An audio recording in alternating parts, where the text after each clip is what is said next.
பிரித்தானியாவில் 400 பெண் சிசுக்களை கருக்கலைப்பு செய்த இந்திய பெண்கள். பிரித்தானியாவில் சமீப காலமாக கருக்கலைப்பு செய்யும் பெண்களின் வீதம் அதிகரித்து வருவதாக புதிய கணக்கெடுப்பு ஒன்று தெரிவித்துள்ளது. குறிப்பாக இந்திய பெண்கள் மத்தியில் இந்த எண்ணிக்கை அதிகரித்து வருவதாக சுட்டிக்காட்டப்பட்டுள்ளது. Discover the magic of Sri Lanka with Satkin Holidays. Book your unforgettable adventure today with Satkin Holidays.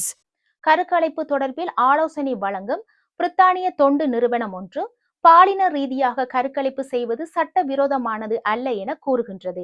இதனை பல்வேறு தரப்பினரும் விமர்சித்து வருகின்றனர்.